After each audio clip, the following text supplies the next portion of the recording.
waa la yaqaanaa sax qaraxyada markay dhacaan xarakadu laba qaab ay ula tacaamushaa haye qaraxan la iskama qarxiye maksab siyaasi ah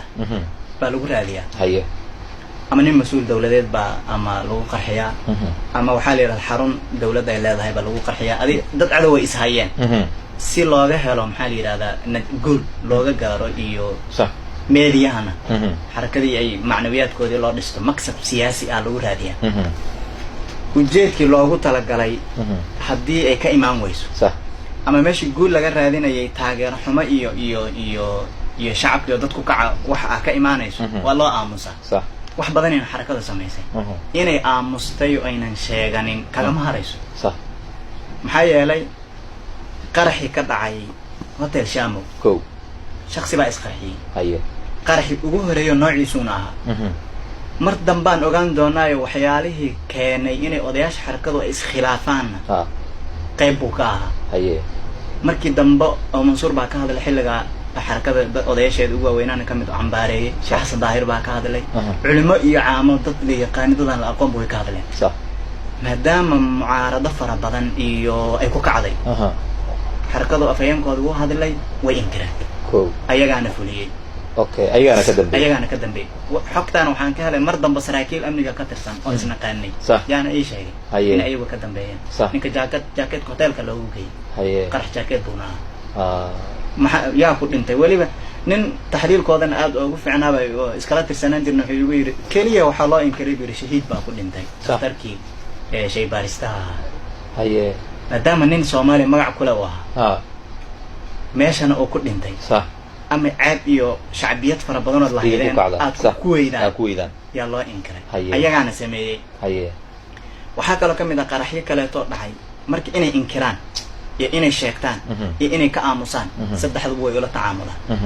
inay inkiraan way yarta haye oo markii dambe qaraxas faasha xun la dhacay wixii ka dambeeyay caadi iska ahay yarga ay saamaha waa la sheegtay sax dadkii ardada ay meesha ku baabayn waxa loo dhigay PSA haye dadkii ardayda meesha ku baabaay haye BSA ahaayeen baani haye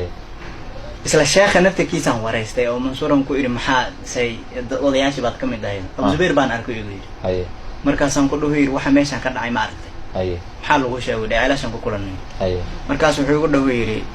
BSA inay dhamaataa la ii sheegay haye markaasaan ku iri shakhsi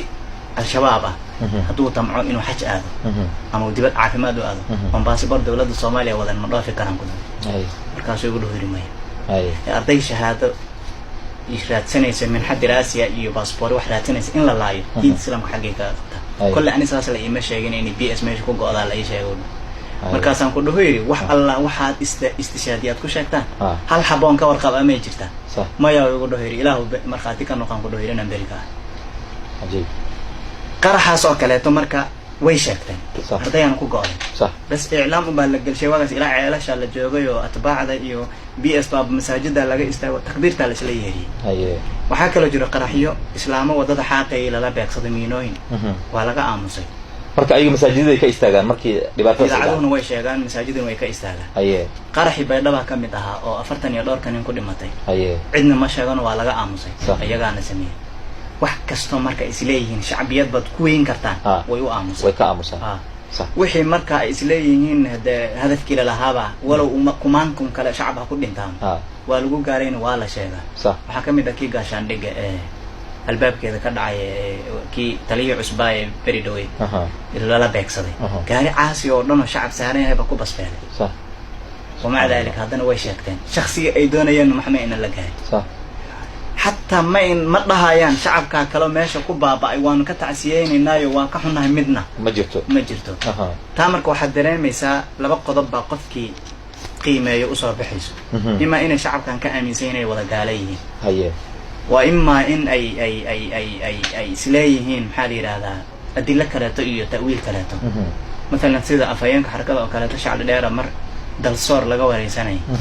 hadaladiis waxa kamid ah حال إنكو أذياء بالغيري قرحية هوتيل اللي أتكي جيسة إن الشعب يكون بابان محد وجه جوابي سن مركبيرنا وان دلالنا وان احترامنا دتك انت كتحدري كرنا كتحدرنا تحدر كدي وحي ku dhinto la yukallifu Allahu nafsan illa wus'aha ilaahi haye aad baan u qariibsadaan ula yaabay marka zooba hadda waxa laga taxadiray ma haye qarxi zooba ka dhacay waxa laga taxadiray ma marka shakhsigan isqarxiyay iyo qarxiyadii faraha badnaa ay ka aamuseen waxay daliil astaan u tahay inay ka dambeeyaan waan wareysay hadda nafsirka wad wala kuwa dhahaaya li fiilooyin waxba qaldamay meeshii la rabay baash iyadoon gaarin صح ayaa iyo qarax dhacay صح kaday taa dhacday xataa khalad lagama maxal yiraahdaa inuu qofka al-i'tiraaf bil khati'ati shahama wa yugubnimo gafkaaga qiran in algarisid naam qirato oo tiraado waan qaldanay intii dhimatay waxaan wadnan diidooda bixinayna ana laga raali ahaa صح نفتكر وروا لكن هاد إسكا آموستو دادت كنا متقالك آمين سنتاي دادك آمين سنة بس وبحر هاديات مركا مده كران أو الشركة كلها يقولك أيضا يقدم بين كران دنا استانتا يقاب كي وحود دعين مركا وحد آمين سنتاي إنما كان إنك قدم بين ولا شك مركا أدبتو ما سنتاي الشيخ إبراهيم